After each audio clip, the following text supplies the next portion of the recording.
Hi welcome back to our channel. నా పేరు బిందు. ఈరోజు వీడియోలో పిడత కింద పప్పు చేస్తున్నాను. ఈ రెసిపీ ఎంతమందికి తెలుసు అనేది నాకు కామెంట్ చేయండి. ఇప్పుడంటే బేల్పూరి అని వచ్చింది, కానీ కొన్ని ఏరియాస్లో అండ్ ఇప్పటికీ కూడా కొన్ని ఏరియాస్లో ఉంది పిడత కింద పప్పు అనేది. సో ఇది one of my favourite recipe అనమాట. నాకు బేల్పూరి కన్నా పిడత కింద పప్పు అంటేనే చాలా ఇష్టం. సో ప్రాసెస్ అనేది స్టార్ట్ చేస్తున్నాను, చూసేయండి.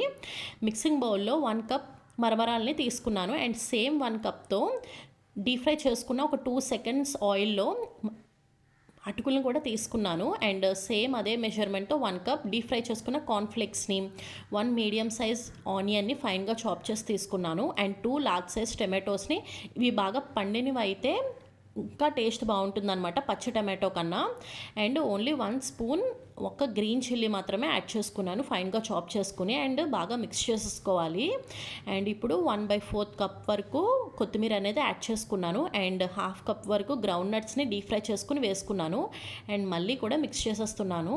వన్స్ ఇలా మిక్సింగ్ అయిపోయిన తర్వాత ఇప్పుడు మసాలాస్ అన్నీ 1 by 1 వేసేసుకుంటున్నాను. 1 spoon chaat masala, 1 spoon chilli powder, 1 table spoon ధనియా పౌడర్, ఓన్లీ సాల్ట్కి టేస్ట్కి మాత్రమే కొంచెం సాల్ట్ అనేది యాడ్ చేసుకున్నాను టేస్ట్కి తగ్గట్టుగా. 1 టేబుల్ స్పూన్ టమాటో సాస్ కూడా యాడ్ చేసుకుని బాగా మిక్స్ చేసేసుకుంటున్నాను. ఇప్పుడు 1 స్పూన్ ఆమ్చూర్ పౌడర్ అండ్ ఒక 3 డేట్స్, 1 ఇంచ్ చింతపండుని బాగా పేస్ట్ చేసుకుని ఒక టేబుల్ స్పూన్ పేస్ట్ వరకు తీసుకుని వేసుకున్నాను అనమాట. అండ్ 1/2 లెమన్ కూడా యాడ్ చేశాను. ఈ పేస్ట్ని మాత్రం స్కిప్ చేయొద్దు వీలైనంత వరకు. తక్కువే కాబట్టి మిక్స్ చేసుకోవడానికి ఈజీగానే ఉంటుంది.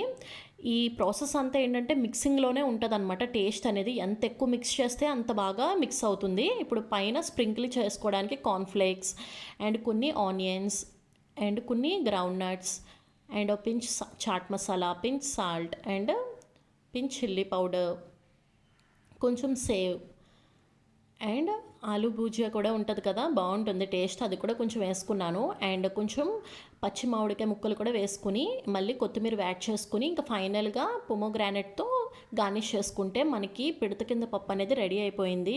One of my favourite recipe అనమాట. నాకు చాలా ఇష్టం. మీరు ట్రై చేయండి, టేస్ట్ అయితే చాలా బాగుంటుంది అండ్ మీ ఫేవరెట్ రెసిపీ అయిపోతుంది. బాయ్.